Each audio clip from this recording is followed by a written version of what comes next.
I lost my dad 9 years ago, and his was totally all weight and diabetic and heart related, right? Everything could have been prevented, but I was the one that had to sign that paper to turn off life support at 54 years old. Welcome to How I Lost It, where we learn the stories behind some of the biggest weight loss successes. I'm Marley Ficalora.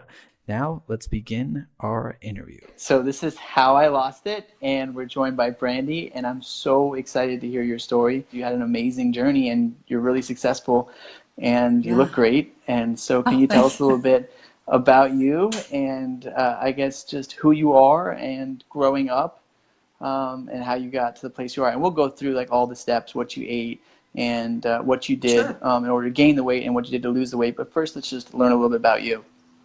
Okay. So, like you said, I was born and raised in Texas, two brothers, and my mom left early on and left us. And so my dad raised us, and he worked as a firefighter in Houston. And so at the age of 9, it was kind of all put on Brandi to learn to cook and to take care of a house, right? And so, that's where my journey with food began. That's also kind of where the weight issues started. So started there, and then I found my way to Tennessee. I've been in EMS for 20 years. So I've seen, the problems, right, associated with obesity, not only from what I encountered as a child and a young woman growing up and seeing my family members suffer with, but then on a professional level, I've saw that for several years as well.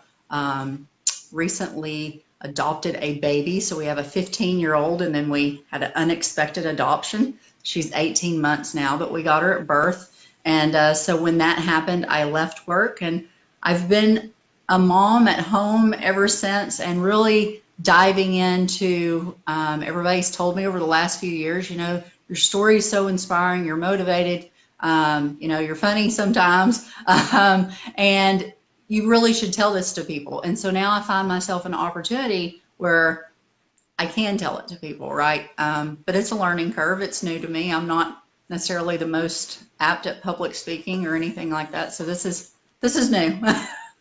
Yeah, that's okay. Well, I think it's almost more relatable when someone is just real. They're not as performed, they're not as rehearsed, they're not this, television star or actor or something, and they come on here, you just get the genuine, authentic person that's just like everyone else that just did the best they could to live a healthier and happier life. That's it. You get the raw Brandi. Yeah, there we go. That's all we want. We want the Brandi, that we're getting right here, right now. Yeah. So let's talk about the cooking. So you were kind of preparing all the meals for your family, and you were kind of in control of your household's food. So what were the kind of the meals that you would make? What were you preparing, and kind of how did you learn how to cook? So learned how to cook, thrust into the only thing, at that time, I'm 41 now. So this is a 9-year-old child. There was no Food Network. There was no, internet really that I had access to. So it was Justin Wilson on PBS and Julia Child, and it was the old red and white Betty Crocker cookbook. And those weren't necessarily the most healthy things. I mean, we all know Julia Child's French, and she cooks a lot of fattening food. Justin Wilson was Cajun, right? And so everything, and being a Texan, my dad liked that meat and potatoes and starch at every meal, topped it off with Bluebell ice cream or, the whatever ice cream of the day. At the end of the meal. And so it was like chicken fried steak, meatloaf, macaroni and cheese, fried chicken, all the Southern typical Texas meals that you can think of that they taste good at the moment, but they don't necessarily do much for keeping us healthy. Did you eat a lot at home, or did you eat out a lot? Was it like 50-50? Was it mostly home cooked meals, or? It was mostly home cooked meals. We were pretty poor growing up, so there wasn't a whole lot of eating out. We would, about once or twice a month, we would go out to eat somewhere. But for the most part, it was me cooking, and it was stuff that we grew up on, stuff that my dad was raised on. I mean, we're talking deep East Texas town Yep. where nobody cared about nutrition and health, right? We're talking farmers and firefighters and, real hardworking guys that just wanted good, hearty food. And, if I would have ever brought my dad a bowl of kale and quinoa, he would have probably institutionalized me, honestly. I mean, we had gardens, right? So like we gardened a lot, but here's the problem. You would get like all these fresh green beans and all this fresh cabbage out of the garden. But then the way that I grew up being told that it needed to be prepared was we're going to boil it for 4 hours with bacon and fat back and butter. So now you've completely ruined something that could have been great. Yeah. Yeah, it's amazing. I always talk about that, French fries. Potato itself is very healthy, but as soon as you take that potato, you take that starch and you dunk it in a a fryer, a deep fryer with Yes. all that oil, and it soaks it up, and now you got this extremely caloric dense French fry, and it is no longer what it was. It's no longer nutritionally healthy. It's very, very dangerous, and that kind of what you're saying is true. Yeah, it's amazing. Brussels sprouts with bacon, green beans with pork. The way that we take these really traditionally healthy foods, these natural, real foods, and we add in all of these additives, if it's salt, if it's butter, if it's sugar, because those are kind of ways to trick our senses to make us think that something tastes good, to make us crave something. And so that's interesting. Yeah, I think it's so interesting to hear, from the cooking side of it, because a lot of people that we interview, it's eating out a lot, eating at fast food restaurants or not knowing how to cook. But here you are where you kind of took control and you learned how to cook. From those, Betty Crocker and the Julia Childs and all those sorts of things. And you learn how to cook, and that can have dire consequences too. It can be dangerous with what you're cooking as well if you're not cooking the right things. But it is interesting to hear this, and I think it's important for a lot of people out there that are cooking at home, because I think we have a thought process, or at least we think a little bit, that when we cook at home it is healthier than eating out. I think most people would agree. But it can be just as bad if you're using those oils and those butters and those sugars and those creams. We still do have control over what we eat, but we got to make sure that we're making the right choices. So that's great. So you were growing up, you were cooking these meals. You guys had those green beans and stuff, but they were with the pork and all that sort of stuff. And it's hard to kind of figure out, the difference between a healthy meal and kind of what you were making. You were just cooking to take care of your family, which is honorable. So what started to happen after that? Did you start to gain weight? Was there a lot of weight gain during your younger years, or did it kind of happen as you were in your 20s? Sometimes it kind of the onset is later on in life. When did it start to happen? So, when my mom left at 9, I was average size child. I probably had a few extra little pounds on me, but not a lot. But after she left, I think it was the fact that I started cooking these meals more. She wasn't necessarily known for cooking when she was home, so it was kind of always, a scrounge for your thing. So, when she left, Dad was like, okay, you need to cook breakfast, lunch, and dinner. And so I did. But then I started to pack on the weight. And I think part of that was what I was cooking, and that we were eating more often as kids than we necessarily had when she was there. But also, I think it was also an emotional thing, that the food was the one thing I could control, right? And I found that, well, if I'm sad, this pint of ice cream makes me feel better, or this steak makes me feel better, or this, fried chicken and macaroni and cheese makes me feel better. And especially in that culture that we grow up with, a lot of times you're around, if you're getting married or you're getting buried or whatever, like food is that, right? And so I would be sad, and my grandma would be like, well, here, let's go bake a cake, or let's have a cupcake, or let's have a bowl of ice cream. And so, yeah, that's where it started. So my climb started there. And by the time I was in 6th grade, I was 260 pounds in the 6th grade. So, yeah, it was just a gradual, kept increasing. And then, at my heaviest as an adult, I was over 500, with a 69-inch waist. So it was quite large.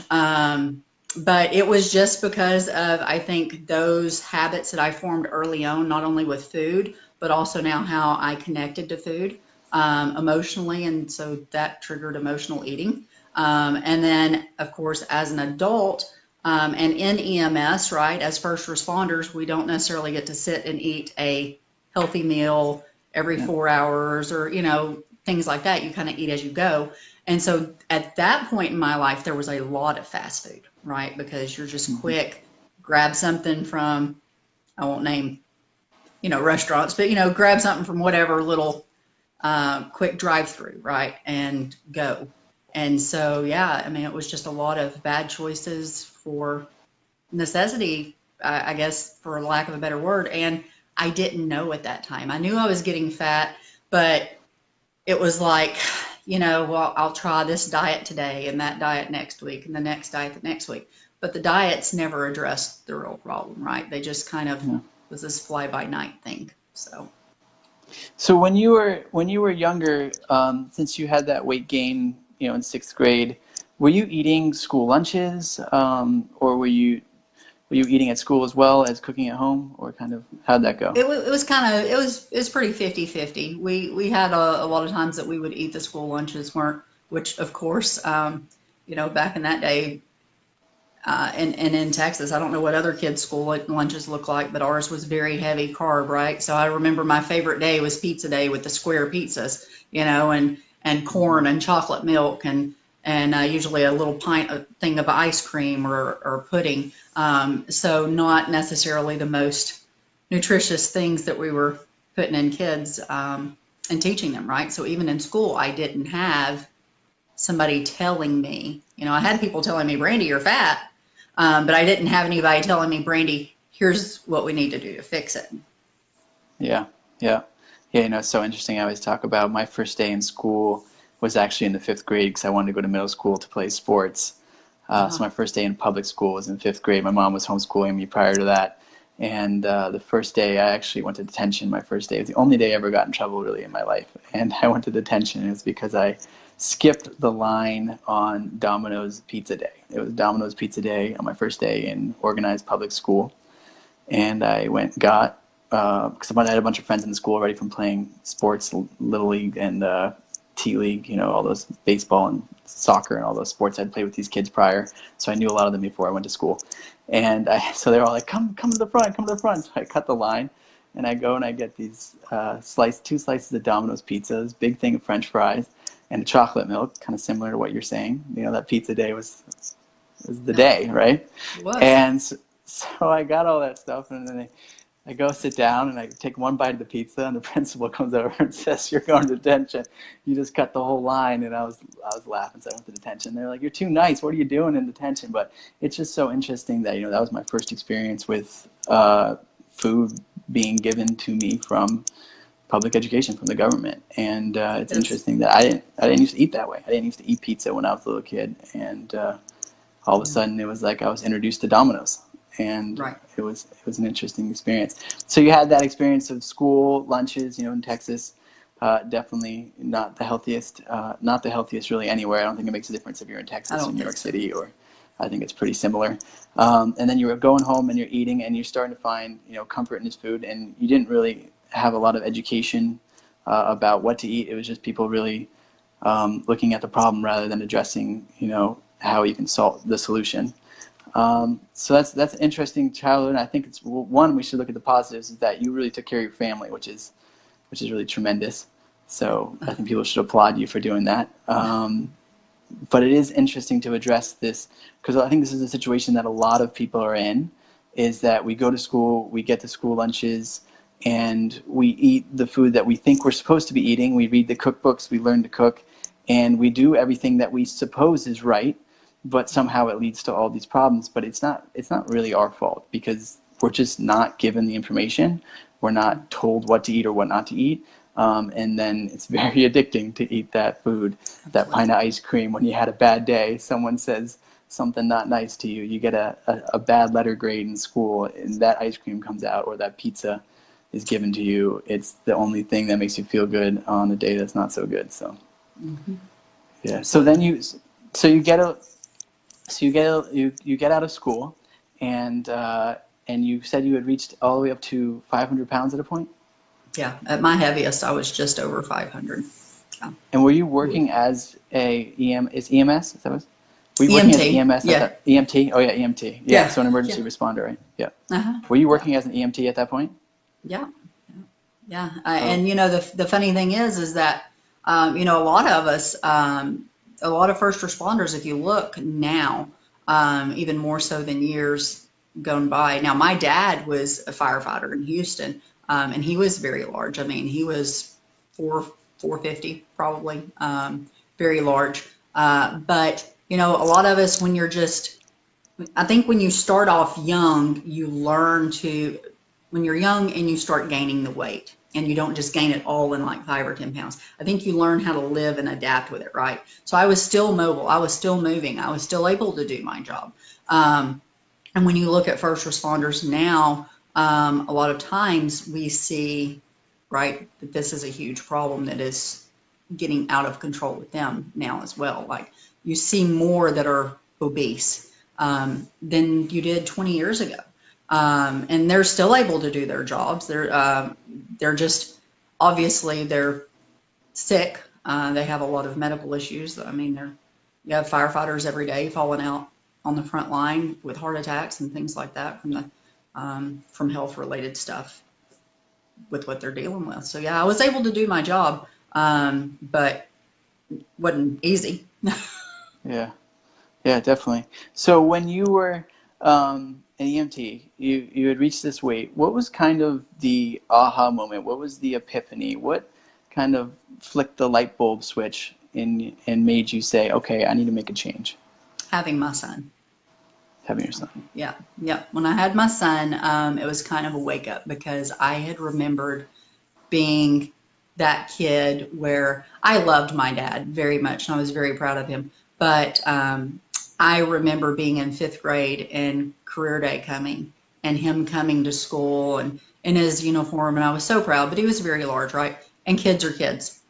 And so all the fat jokes started flying and things like that. And not only at my dad, but then at me. And I remembered that and I thought, I don't ever want my kid to have to deal with embarrassment because of something I caused.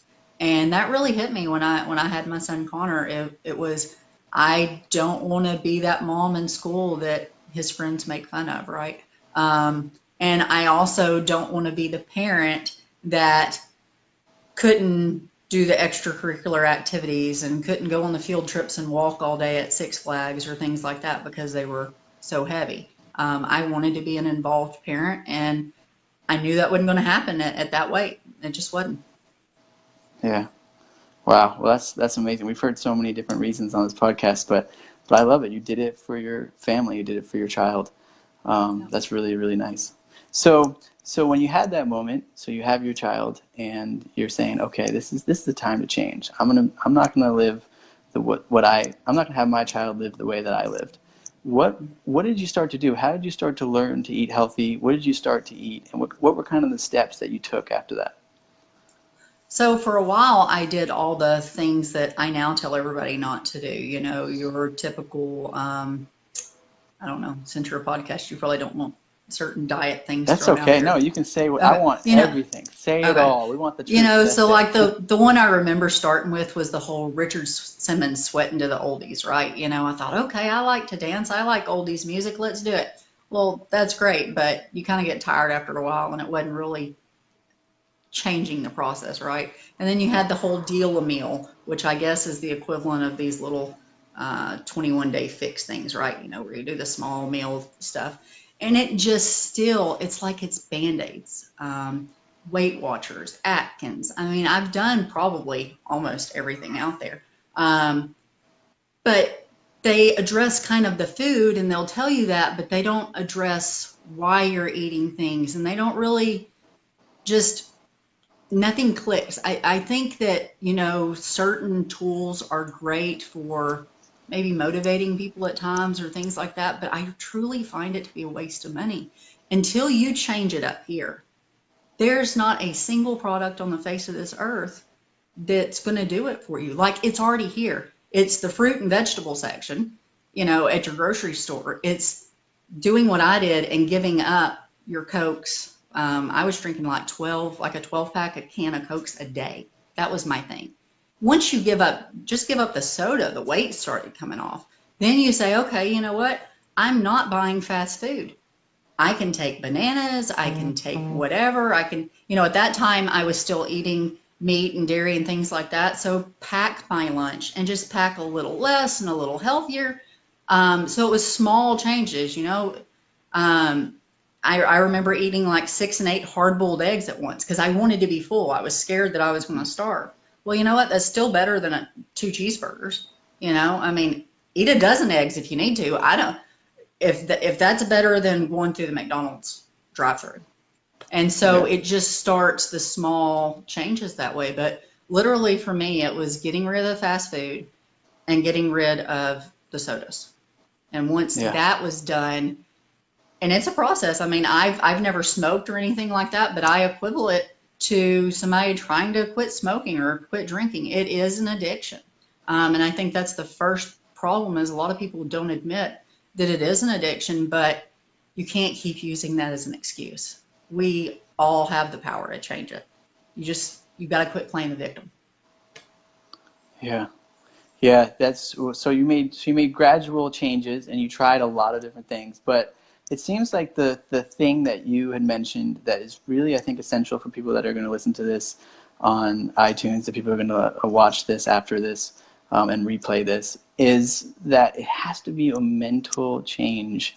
And because that was what allowed you to go through all of these diets and all of these fads and all of these techniques and gradually get to where you need to get and not get discouraged. Because that's where I think the problem lies, is that someone will go do an Atkins or someone will go do a Weight Watchers or whatever diet it is that they do. There's so many of them now. But they'll do it and they'll see short-term results, but then they'll stop doing it because it's not really sustainable and it still isn't a shift. It's reducing the bad food rather than removing the bad food. And what happens is you just yo-yo back, and it takes really, really, really strong commitment and really strong will in order to continue on that journey through those ups and downs of failing, because that's what it is. It feels like. Maybe it's not failing, it's moving, it's learning. But we consider it failing, like, oh man, I'm just never going to do it. There's no point. There's just no way that I'm ever going to see that finish line. So I think that you're absolutely right with that. It was your son, and it's that aha moment. It's that epiphany. It's that it doesn't matter what I have to do. I'm going to do it. And that's wonderful that you went through the ups and downs. You tried a million diets. You did it all. Because if you hadn't done it all, you wouldn't have gotten where you're at right now.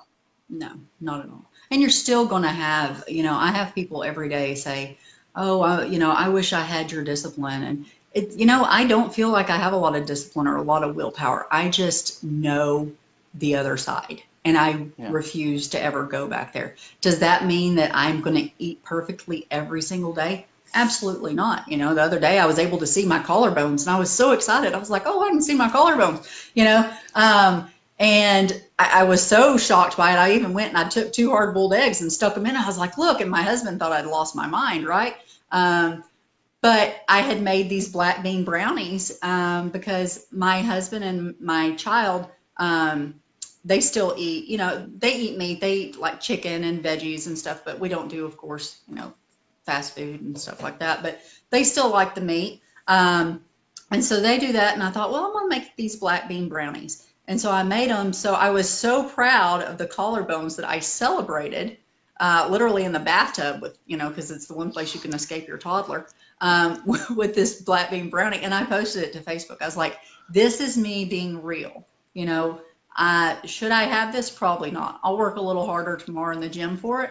But, whereas used to, if I would have done something like that, or if I'd went to a birthday party and I gave into that piece of cake or something, I'd have said, oh, I'll start Monday.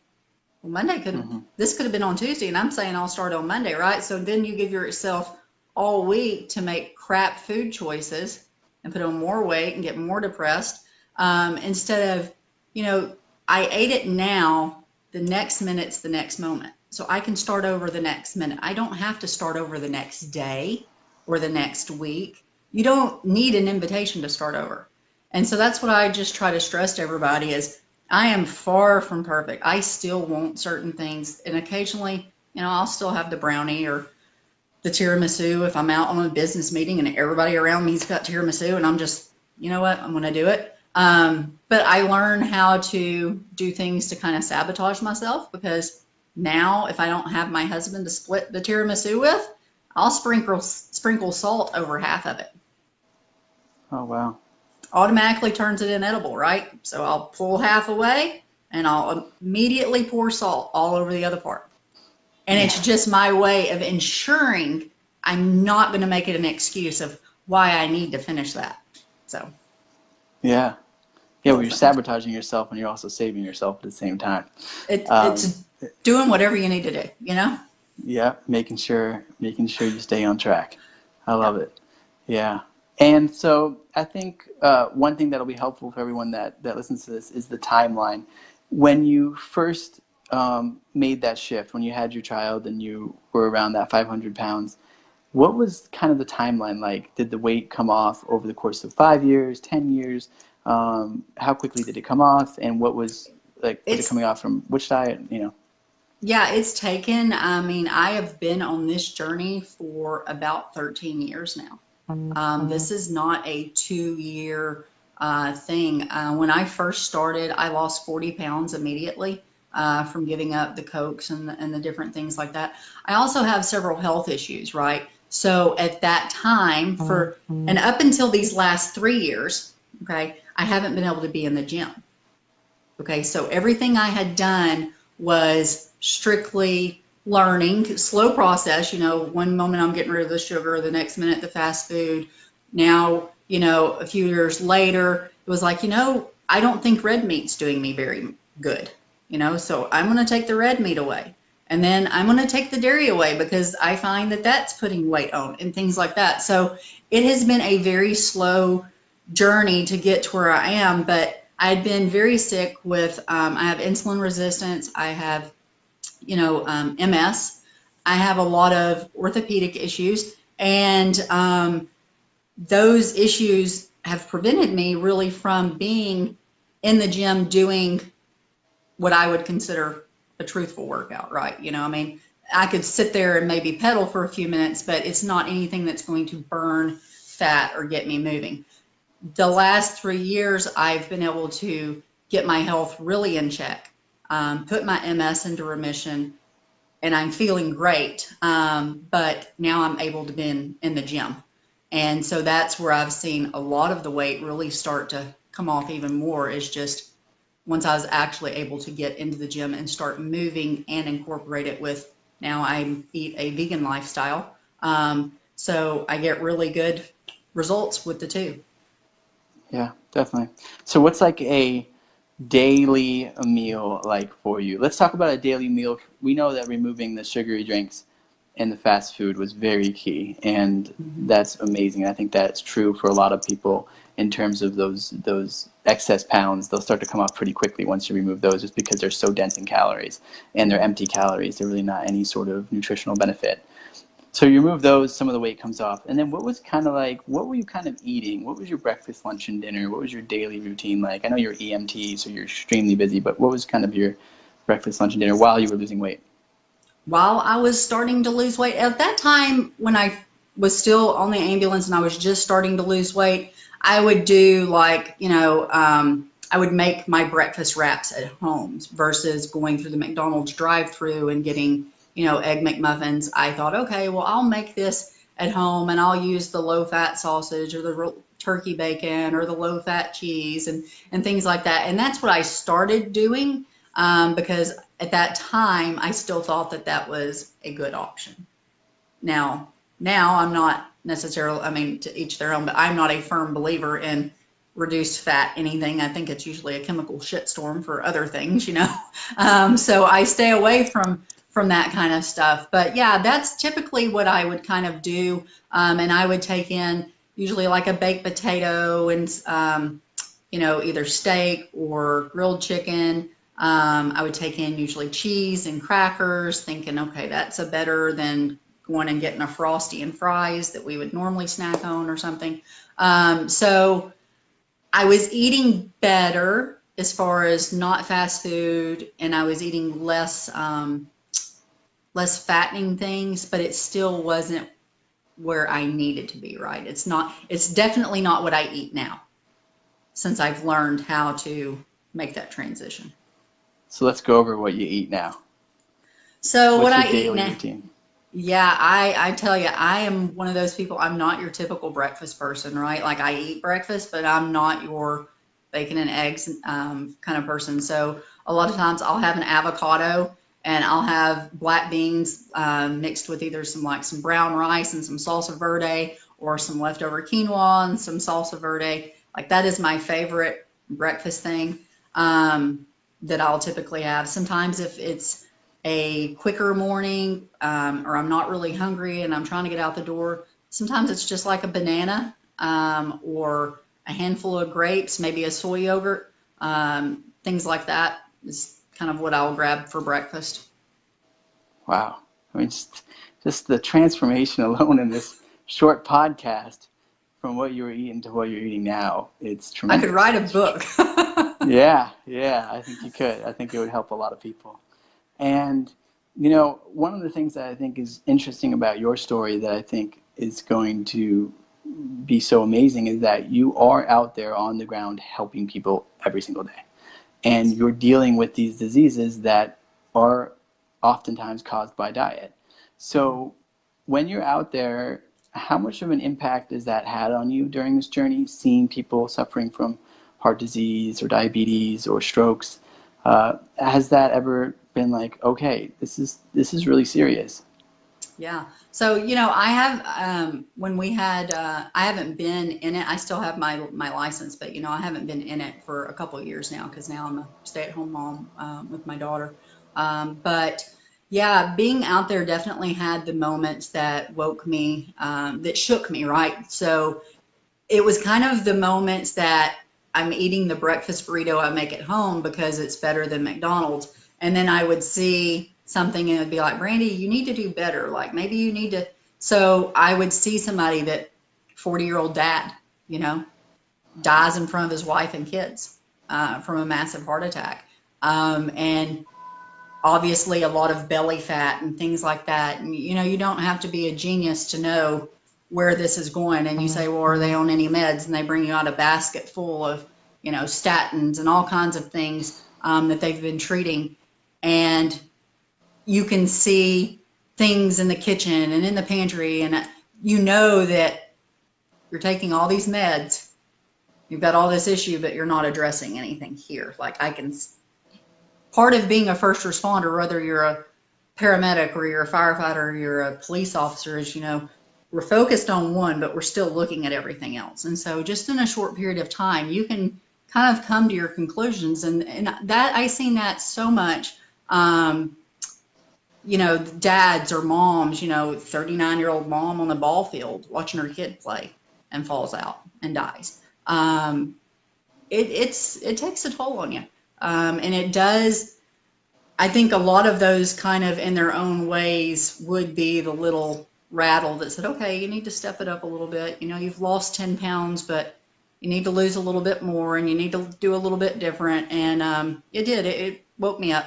It also woke me up to the amount of meds I was taking for my issues and looking into, okay, are these really helping or are they hurting? And if I really go and step out on my own and become my own researcher and go and study my own nutrition, can I use that to fix this? And so a lot of those little moments is what drove that. Yeah, absolutely. I think seeing it in person or being around it is one of the most powerful things that can happen. And, you know, it happens with me with getting so many messages. Sometimes people will say, like, why is he so passionate? Why does he care about food so much? Why is he on here every single day really addressing this and trying so hard to persuade or convince people that this is what they need to be doing? And it's when you do hear those stories of just everyday people that are trying to take care of their families that are dying far too young, that makes you realize that this is a serious problem that we are facing as a country and as a world as a whole. And it is taking the lives of so many people that are going way too young. And it's causing massive tragedies inside of families, breaking up families and destroying communities. So, it's amazing that you were out.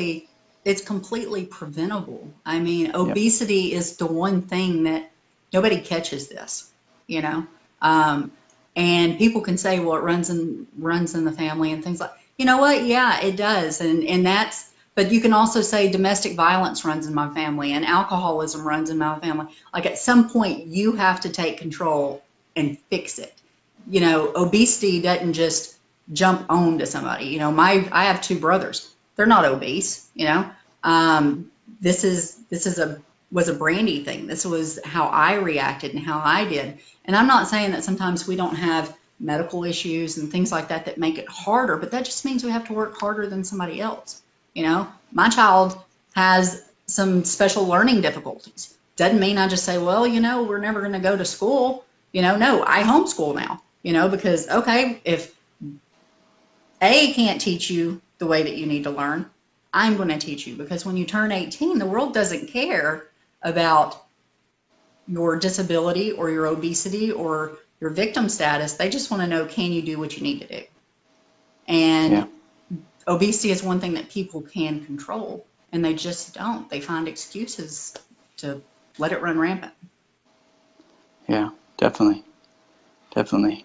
Well, I think it's so interesting that you have some of these diseases as well, and that you've taken the initiative to try to make them as manageable as possible, because they're hard diseases. My father suffers from multiple sclerosis, and it's a very challenging disease. Anyone that says it doesn't know what it's like to live with it, or to be a family member of someone that has it, or a friend that has it. It's a debilitating disease, and there's a lot of diseases out there like it. And some people would say, oh, you can completely cure, and that's not truth in that either. Anytime anyone says anything's perfect, or there's a magical pill, or there's a magical diet, or anytime someone's sprinkling on the pixie dust, I think there needs to be some sort of caution thrown to it. But there is real benefits to eating healthier for things out there like that, like diseases like MS. And my father's benefited a tremendous amount from it. He would not be in the condition that he is in now, but he still struggles. It wasn't a cure-all, be cure-all, and I don't want people to have these unrealistic expectations that all of a sudden they're going to be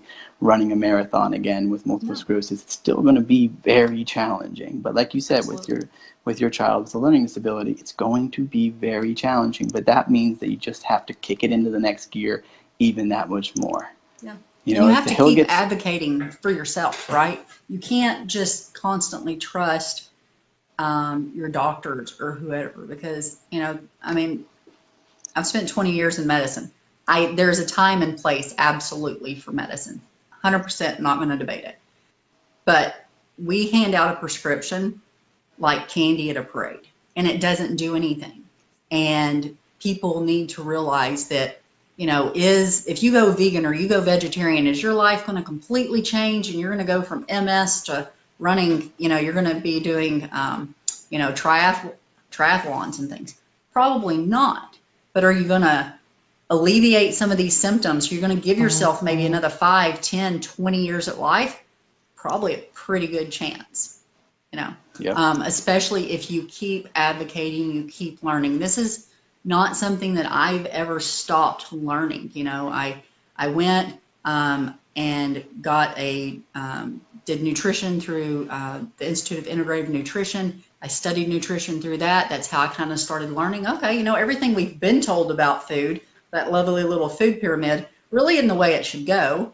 And then, now I'm doing an online plant-based certificate through Cornell. And it's just, am I getting paid to do this? Am I making? Absolutely not. But I'm having to be my own advocate. I'm constantly trying to learn what else I can do, how I can be better, how I can help others now with the same things. But you can't just stop and just willy-nilly say, well, I'm sick and my doctor says this is what I need to do. Yeah. When you're down, you got to pick yourself up even more. Yeah, and I know it's hard. It's twice as hard. It's like running with weights on your ankles. It's not easy. And I think anyone that says it's simple, oh, why don't you just do it? That's an outsider looking in. It's challenging, and there's going to be bad days, and there's going to be days where you just feel like it's impossible. But I think those are the days that make you great, and it's those challenges that allow you to thrive and live a longer life and a happier life. And I think that's so essential. But I think it's great that you were an EMT. I think the progression of all of your story is quite wonderful, because you spent 13 years learning about food, and you learned you actually spent a whole life learning about food, if you think about it, when you had to learn how to cook when you were a child, and then providing for your family, which is in itself a really tremendous thing that you did. And then you had to go and you gained all this weight, and you had this relationship with food, and having to deal with your father having obesity and you dealing with obesity, and then you have a child, and you're saying, okay, I don't want this to happen. You have your aha epiphany. And now you're like, I want to pass on better habits for this child and not have to go through what I went through with my family. And so I think this whole progression, it just seems like you're constantly learning. And I think that's something that I hope a lot of people that are watching this understand as well. If you do a diet and it doesn't get you the results that you want to do, don't be broken. Don't be defeated, because that was part of the learning process. And so often we're just like, I'm throwing in the towel, man. I tried like 10 things. There was an article that came out, and it hit me really hard, because there's an article that said Americans have just given up. We've tried so many different diets. We've tried so many different fads. We've tried so many different surgeries. We've tried so many different weight loss tactics that we're done.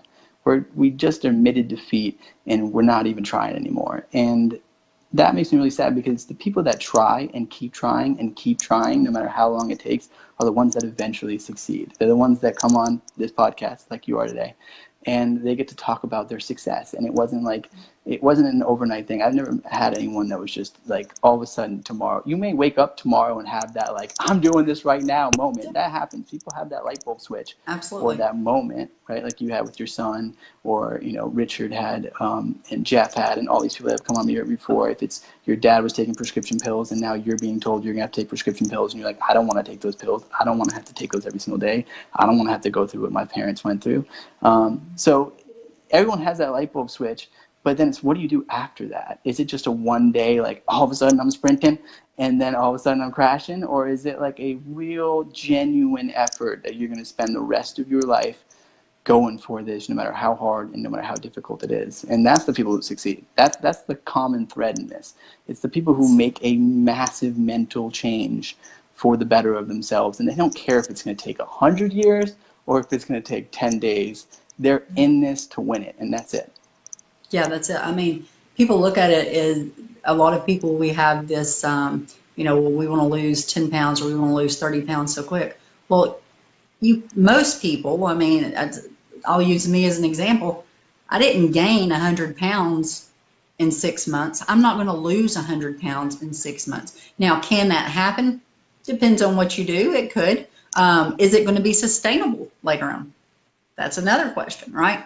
And so, I've had those times where I lose a lot of weight, on, say, Atkins or something like that. But then that's only sustainable for so long for most people. And then, like me, I'm going to turn it into a raging redheaded monster after I'm 2 months without carbs. I'm going to want those and things like that.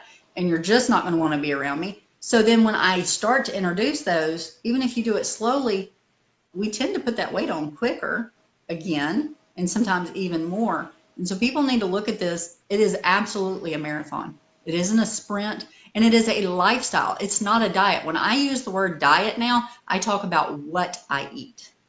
It's not some get skinny scheme real quick. It's what I eat. It's my nutrition. It's not, an Atkins or a keto or whatever. And people just need to realize that this is a lifetime commitment. And yes, you're going to have moments that you fail, but you just reassess and figure out another way to do it or another way to tweak it. I tell people a lot of times that I talk to, they'll say, oh, well, I've done this and it's really hard, or I've hurt myself, right? So now I can't do X in the gym. Well, you can't do X, but you can do Y.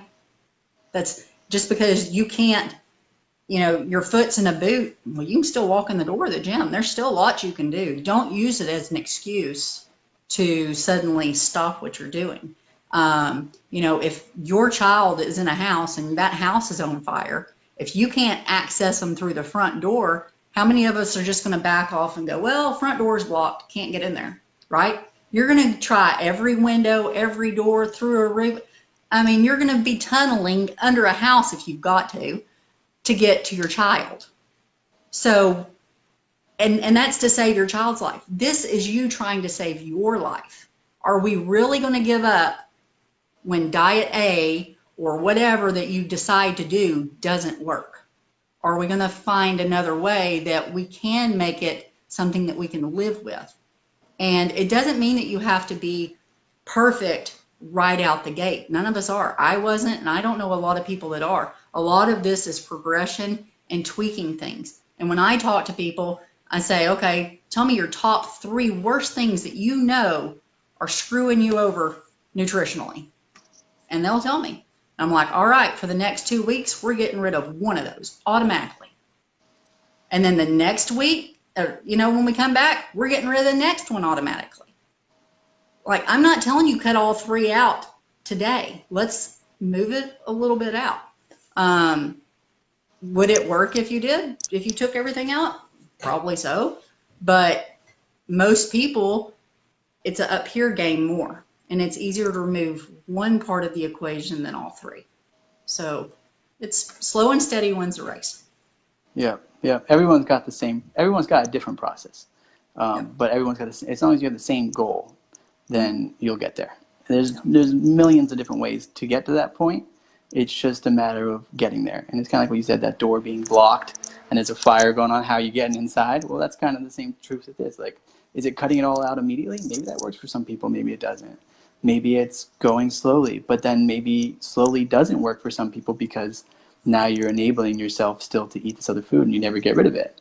So you have to figure out, you know, what's your process? What really works for you? And that's looking in the mirror and having an honest conversation with yourself and being able to self-reflect without being afraid or being, yes. A lot of people are afraid to talk to themselves or afraid to admit that they're doing something wrong or doing something right.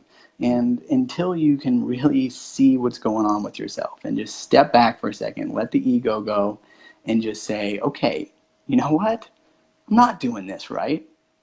I'm doing this right. I need to work on this. I need to get better at that. Then that's how you start to improve.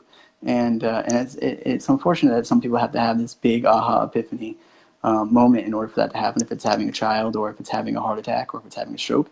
And what's even more unfortunate is that for millions of people, they don't get a second chance. That moment was a moment that they passed away. And you saw it. You were on the front lines. You were out there dealing with the 39-year-old, you know, mom at a baseball game, or the 40-year-old dad in front of their family. And that's the part. It's like, how do we get people to have this moment before the moment is too late? How do you get people to get a second chance before the first chance is the end? And it's preventative, and it's tricky. It's a mental thing to be able to see the future, essentially, without having something grave or drastic happen to you is challenging. So a lot of people that follow me have had a heart attack, have had multiple heart attacks, have had a stroke, have had, you know, been diagnosed with multiple sclerosis, have been diagnosed with type 2 diabetes. And it's that moment of really fight or flight of, I'm going to die, or I'm going to have to take 20 medications in order to live.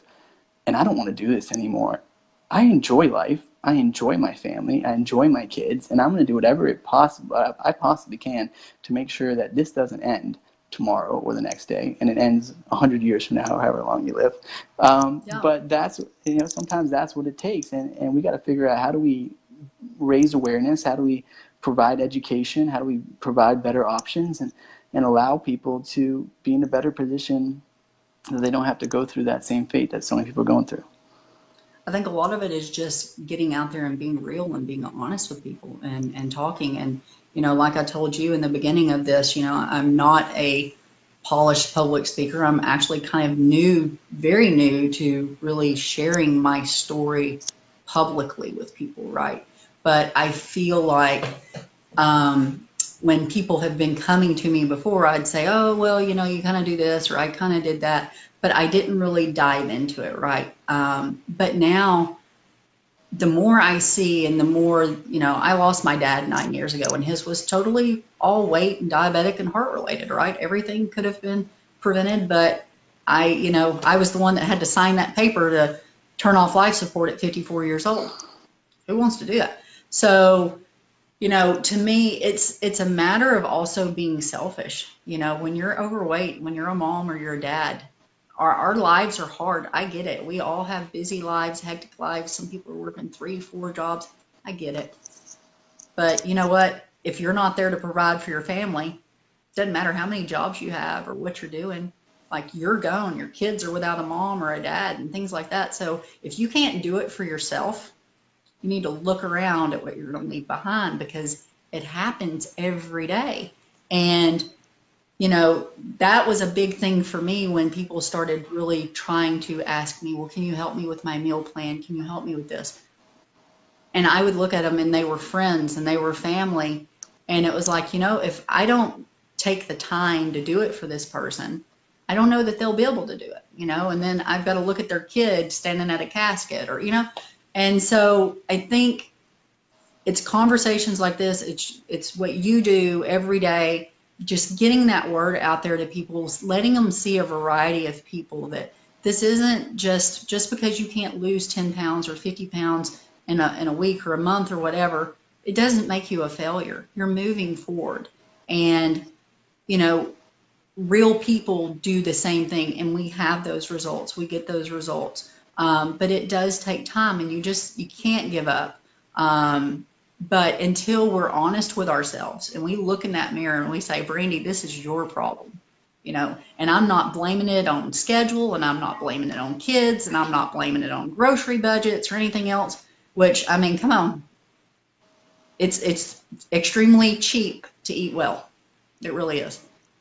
I spent a whole lot more if I wanted to make, mashed potatoes and meatloaf or lasagna or things like that than I would going out and, doing like your spaghetti banh mi bowl and things like that. Like, there's no excuse for living a life where you're obese. There's not.